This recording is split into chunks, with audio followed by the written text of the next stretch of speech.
بسم الله الرحمن الرحيم.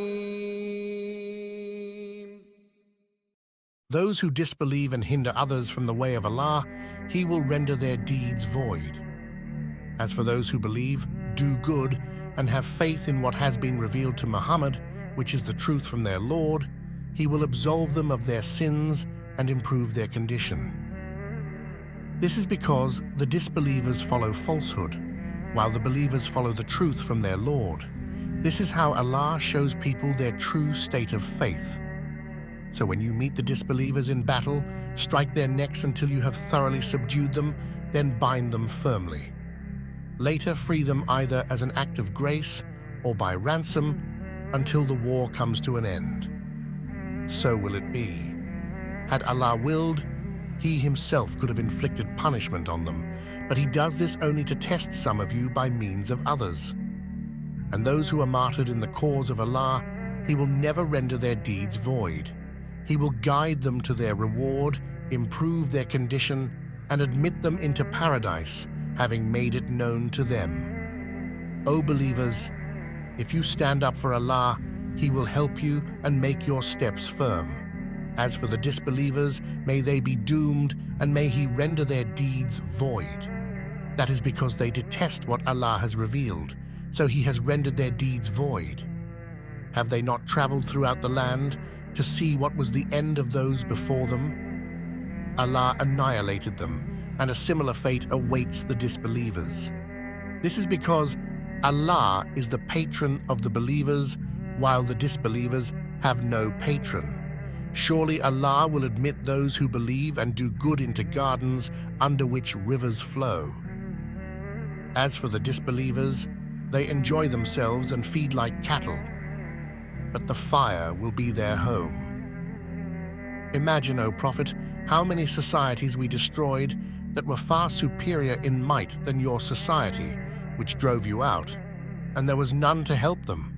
Can those believers who stand on clear proof from their Lord be like those whose evil deeds are made appealing to them and only follow their desires? The description of the paradise promised to the righteous is that in it are rivers of fresh water, rivers of milk that never changes in taste, rivers of wine, delicious to drink, and rivers of pure honey. There they will also have all kinds of fruit and forgiveness from their Lord. Can they be like those who will stay in the fire forever, left to drink boiling water that will tear apart their insides? There are some of them who listen to you, O Prophet, but when they depart from you, they say mockingly to those believers gifted with knowledge, "What did he just say?" These are the ones whose hearts Allah has sealed and who only follow their desires. As for those who are rightly guided, He increases them in guidance and blesses them with righteousness. Are they only waiting for the hour to take them by surprise? Yet some of its signs have already come. Once it actually befalls them, will it not be too late to be mindful? So know well, O Prophet, that there is no God worthy of worship except Allah, and seek forgiveness for your shortcomings and for the sins of the believing men and women. For Allah fully knows your movements and places of rest, O people. And the believers say, if only a surah was revealed allowing self-defense. Yet when a precise surah is revealed, in which fighting is explicitly mentioned, you see those with sickness in their hearts staring at you like someone in the throes of death. It would have been better for them to obey and speak rightly. Then when fighting was ordained, it surely would have been better for them if they were true to Allah. Now, if you hypocrites turn away, perhaps you would then spread corruption throughout the land and sever your ties of kinship. These are the ones who Allah has condemned, deafening them and blinding their eyes. Do they not then reflect on the Quran, or are there locks upon their hearts? Indeed, those who relapse into disbelief after true guidance has become clear to them, it is Satan that has tempted them, luring them with false hopes. That is because they said privately to those who also detest what Allah has revealed, "We will obey you in some matters," but Allah fully knows what they are hiding.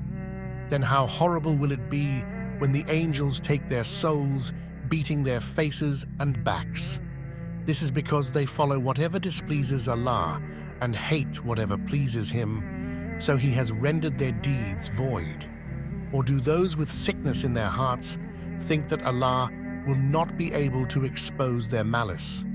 Had we willed, we could have truly shown them to you, O Prophet, and you would have certainly recognized them by their appearance. But you will surely recognize them by their tone of speech. And Allah fully knows your doings, O people. We will certainly test you, believers, until we prove those of you who truly struggle in Allah's cause and remain steadfast, and reveal how you conduct yourselves. Indeed, those who disbelieve, hinder others from the way of Allah, and defy the Messenger after true guidance has become clear to them. They will not harm Allah in the least, but He will render their deeds void. O believers, obey Allah and obey the Messenger, and do not let your deeds be in vain. Surely those who disbelieve, hinder others from the way of Allah, and then die as disbelievers. Allah will never forgive them. So do not falter or cry for peace, for you will have the upper hand, and Allah is with you, and He will never let your deeds go to waste. This worldly life is no more than play and amusement. But if you are faithful and mindful of Allah, He will grant you your full reward and will not ask you to donate all your wealth. If He were to do so and pressure you, you would withhold, and He would bring out your resentment. Here you are, being invited to donate a little in the cause of Allah. Still, some of you withhold. And whoever does so, it is only to their own loss. For Allah is the self-sufficient, whereas you stand in need of Him. If you still turn away, He will replace you with another people, and they will not be like you.